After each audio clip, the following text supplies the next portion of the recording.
soldier mpanyinfo ama ya so ate say yamma ensia omu nyina eyammabawa oma hwere omunkwa ebusuyan ne omanga na yante asempa ni na ne se mmerante ne mmaba wan wadwene se obaso omanga na e wo the armed forces ni mu no ebi ko pie mu e wo various screening centers a okopie mu wo Elwak Sports Stadium there Turencham anase bridge kesi ene ball wa sabri ya hwere emma besia 6 won hwere won kwa e wo sa stampede kesi I see here at the Elwak Sports Stadium a bra na mai undertake their selection process and I said documentation near show physical appearance say are you fit for the purpose or are you fit for the job ebusia mai ahwere won kwa be brain so prepare sansem way o man pen Mahama akasa a react towards stampede I see here at Elwak Sports Stadium and day sansem crew yan so na Honorable Reverend John Itimfojo or a member of the Defense and Interior Committee of Parliament wakasa a react about sansem way afi krampo no recruiter na wo Elwak sawo ye ne kesisi no so no e bi nsem bi atugo ade na wo kan ana afi krampo no o man ne kwabna sante awo Asempa FM ono so react about sa oye ne kesiye na msoma ya hwere emma besian ene dey make sure subscribe here can subscribe to this channel na follow ye on Facebook, TikTok and Instagram for latest updates nze busuan ne oye ne kesiye na se breach kesiye na bogana ya hwere emmayewa besian our potential military officers ya hwere won just like that because of somebody's negligence ebusuan na they could see and say aban board they said they are going to recruit 12,000 officers into the Ghana Armed Forces and it will be a coin be a porter a ton vouchers mebono be na apply and they na be here say across the country they designated some screening centers in the regions now okopiem Greater Accra region na Elwak Sports Stadium and they say they should come there for the process to continue.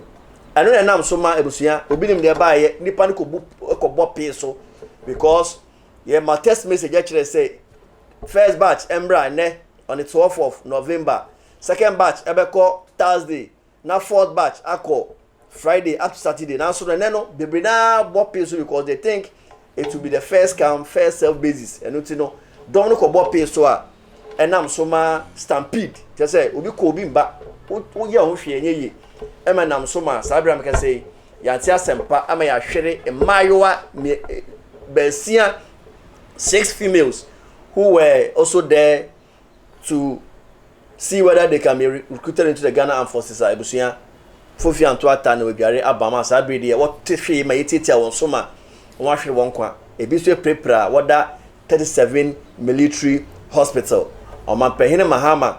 And the acting defense minister Dr. Kisil Atuforsen, deputy defense minister Yera Bruja Jemfi, and several other government officials they could PM 7 military hospital they could share one way prayer war ayarsa.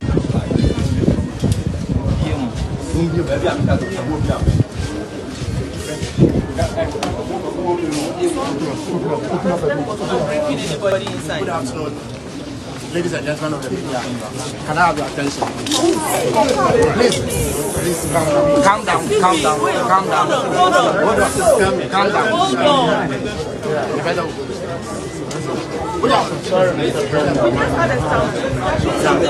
Okay, so she's going to address you.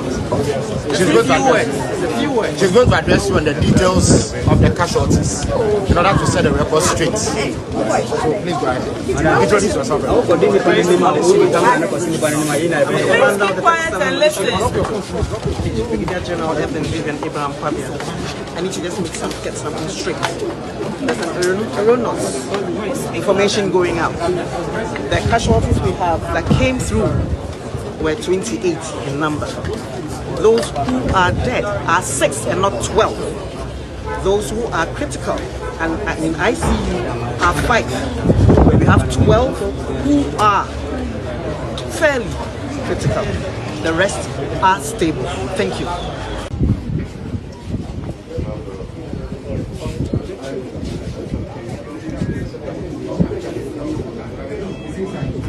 So Krampoma, Ebusia, Mahama, asan akasa afa saa oye ne yu eho a bebese ebetie nsa omapanyin aka afa ho na yato aso ne dikan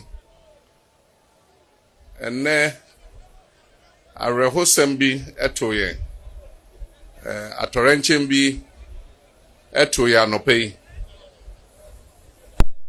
emre bi etwemu se kobasi efa soldier anase efa police ana bibia behu se ni aye no kokom wonte hwe obehwa na yeyi nipa se omonko for training enti abra ye bontoa ansa ne ebeto 2024 abato no me shebo se ba akoba se ye fa soldier na police ye de betudwa na region bia yama ye mabuna kwenya na omonso omwetimi abepre se ne be ya ombenya se adwuma ni bia ye ampanso ye bie ade a ye friend no portal enti mabunu bi ekosa fidie no so eko register enti enne na nke wo se ye hyase na ye hwe omwoma ni omoho se ni omoho de sitie ene sa ni omani na enti anopay region bia ye kire omo bebia e wo se omuhia na Accra akoye kropon no ye se dipa dodo a epie ye se omohwe se adwuma no na omo dosu yie na aho prepare ne ade a hyase abra ye bie gate no se nipa enremu no ma nipa ni bebre de ahonden epia se omokom omanim etimi ewrem na arehosem ne se ebi ehwe ase emye tietia omoso na menemo ka sei se na yenya ntiye nipa ensia ya mabunu ahwere omonkwa na dumienu bi nso eda hospital a echese ayeden so ye bompa se omho beto omo na nyame enya areho ama omo enti make say soldier mpanyufo amaya so ate se yemma ensia omo nyina eyemma bawa oma hre omo nkwa emse kumasi hanso bibi kakra sa esiye echese nipa baako emse we prade de india oda ayarsabia ono so ya bompa ese obenya ahode na nyame ahunu mobo enti enkraidie no me ka che asoja force omunja ansa na yenhwem na ye nhihye foforo se ne be ya ni esi no ensi sabium and is ebusuya may their soul rest in peace na sao ye nekesi ya abai na some of the victims and as nipa mpo na wo Elwak wa asem ni sie no wo so de ko supporting ma sa oye nekesi ya ba ya hwere emayiwa besia no won akasa akire wa adwuna fa what really happened that caused this mayhem in the Elwak Sports Stadium today. The problem comes in two sections. The organization of the program was not up to it. Brother, could you believe they gave us 6:30? People were here as early as 3 a.m. But when we came, the main gate was not opened. Supposing we came and it was open, everybody would have entered peacefully, and there will not be any that chaotic thing that happened here. You see, so supposing the gate was open, we would have entered, and they came. That 6:30 they gave us, it was past 6:30. The gate wasn't open. Almost 7 to 8 o'clock, the gate wasn't open. I think 8 o'clock that they opened the gate and we entered. We entered to the queue there. Brother, they should have, organized it in badges, Army, Navy, and Air Force. It would have helped. You see, so it was very bad experience. And the next time they do, they should either, they say they till further notice. So we Eba na pano, ne edosu pa. It's almost be a gate ne bi muwe muno. nipa no mu remu no because obi a person remu biniti no a bit of them yes a big gugu fam my be tete omo some sorry to say bi mu kwa hwehwe omo nkwa yeah but aside no mu closing gate ni we che or gate na cha ye twen for them to come and tell us something. All we know is say they am banning krama gu yeso wa hanum say gidi say yen coffee ni embra Saturday Saturday sasan a mon ka bibia na mo de ama empanifo mo de mo mba ba ni na ye boom and it's not nice what I say ejuma no muna makacho ye say embra and yapa so if you people know say you be overcrowded like this you should have like muchicha emu what I say bia group we mon brother say group we mon brother say group and also who the yapa cry you overcrowded new people should tell us say bia mabro so and they be friendly person na come we oh monko that say na my dem mapa what I say bankrama ni mana mudigu yes so sorry to say anya kron for say be your baby down and you won juma bia ye yo na sansem we na busia Honorable Reverend John Intim Fojo, or a member of the Defense and Interior Committee of Parliament, or a MP, or the Central Region. Wakasa, Edin Sembi Atugwa, or Brian Oni Obi, Ekifim Komo, on Asempa FMA. On this actually say, we should not blame the military for what has happened. Nemum, the incidents needs to be investigated thoroughly so that we will know what really happened, so that in future, when we are undertaking such an exercise, we will know how to do it so that we avert such disaster from happening. Abusia on so actually na fast they see here and then they Elwak Sports Stadium. No person yebeti Reverend John Intim Fojo enso. Ama ye nuanom nsia ya wo mo ahwere wo mo nkwan. De ne abeto dwase nsia na ebedum nso e bi omo dan ye kura e de empire betai wo mo ati nkwan wo ati. So jame besa wo yare ati wo nkwa ba wo mo afri mo de na me for mo currency le de yakon so de mabusia me kan say wi a brass say o man no ye de amanyo sam beto nchen titru e ba no e ba mo nsam a ni nyina ye nkamom na say afutuo bi e wo ho ne de ma wo ne wa ban mu a o mo so enti na so pem mo fa politics nto nchen no nyoma so de beboa na bibia akoyi we nya di kan ya Ghana Armed Forces aye recruitment in fact since the time pre-independence era and in the time of independence but almost every year bia Ghana Armed Forces aye recruitment oyenewe yenti leader and you know mo bia fa some more about the general Ghana Armed Forces say ni munti na bibi sesi na momo no yenhwehwem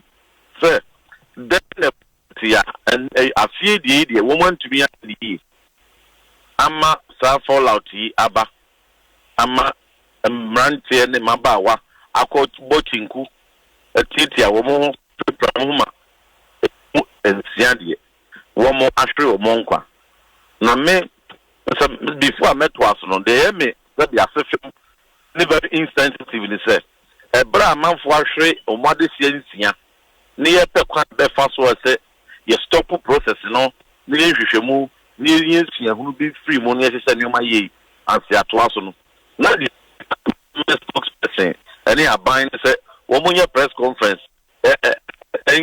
dispute to and debating for and you need part 12 now and I 6 and no please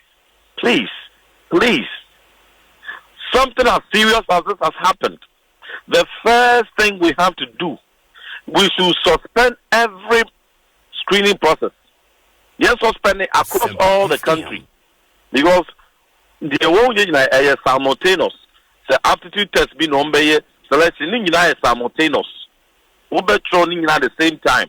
It is the fact that Elwak and Kumasi Dieno acquire stampede, no, and just a uja and cannot wasso.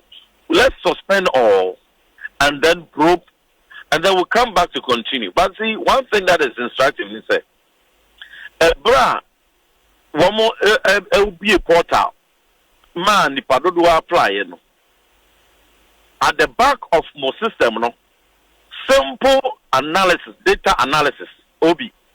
I bet you say, Master, the padodo say NFL, tap do say the file. Cape Coast, ni parudo say the fire. Tamale Boga, every regional center piano, you will know the data.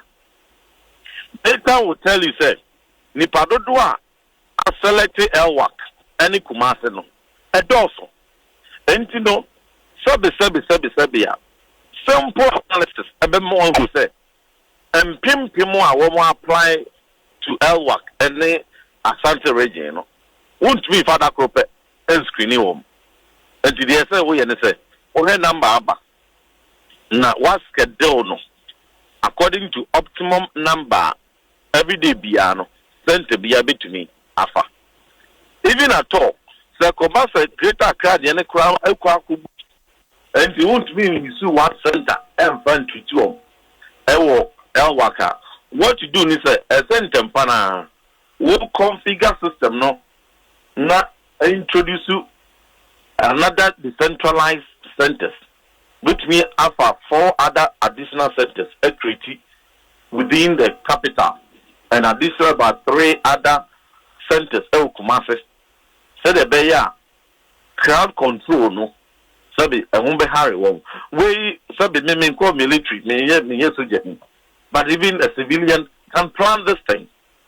So you know say o ma pani Mahama say ene na ayeku kesinti ena wo mo sorry no na ni padodo epu akoho no ene no mo application no ene na man for apply you o mo apply da my messages wo mo nya messages enti no messages no ene o mo na wo mo sorry say me call they receive text messages say mo mra ne enti wo mo send text messages ama mpem a wo mu say at a single center into me handle one no more anticipating to say crowd control be a problem na mo tum mu nyina bo mu say mo mra no say ekobasa natural authoritum say na de mo ba be catch say wo mo sebre say na no mu free mu a na say wo ya very insensitive to abusianfo a wo ma hre wo mo kwan and you are being insensitive to the youth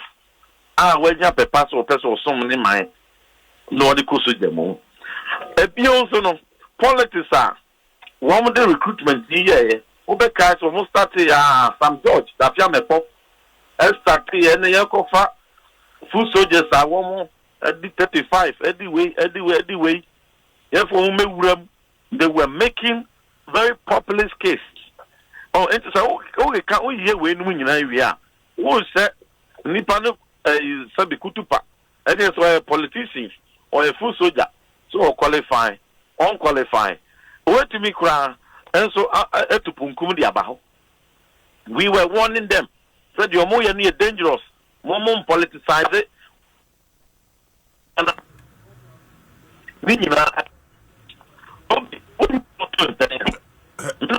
Hello, honorable. Hello, honorable. Wahoma need to chesi me pacho me nim baby awo. Yes. Are you Accra? Say there.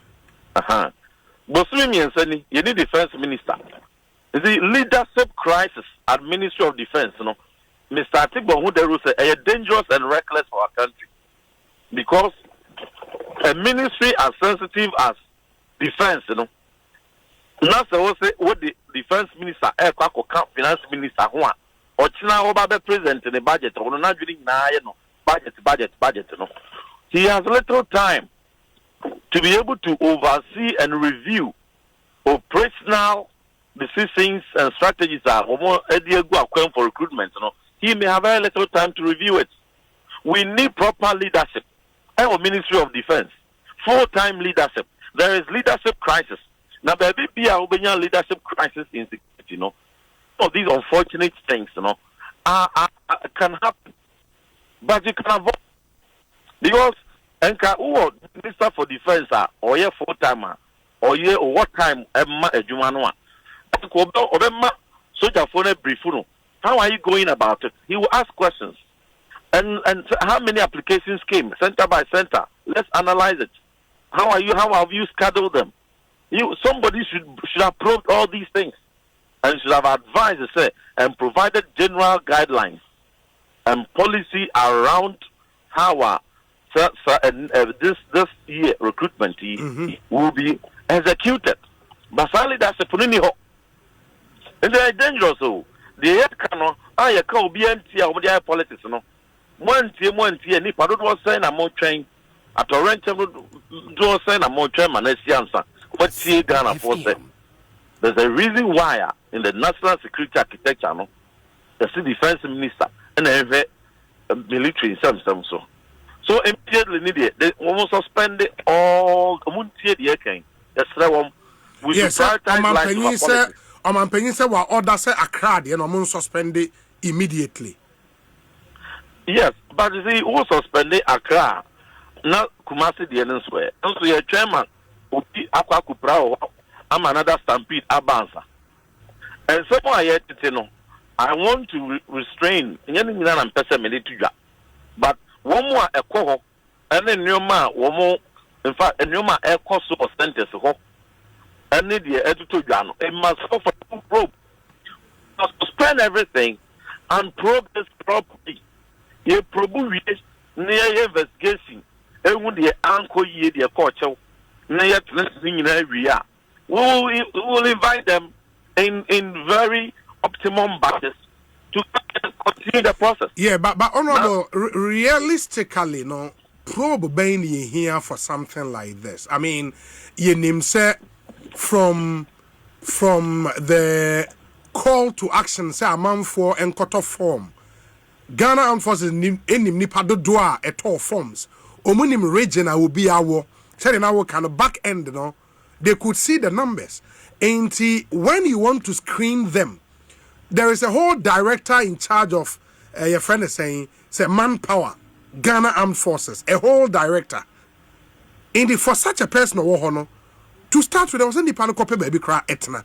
When we hear probia to know, say, a clear failure of planning, into probe to establish what? It will be, maybe I but probe who here, Nipa, Ensia, a free move, or Kwaya, we so, and my bed, and critical conditions. It deserves probe into what happened. Yeah, and I'm saying what happened, and they say there was no planning. And they say we see Mahama, yes, Wakasa, say they should have even observed a minute silence for the victims. And they also wish those who are at the hospital speedy recovery. And it will be say, what do you think? What measures could we put in place to avert such things from happening in the future recruitment exercises?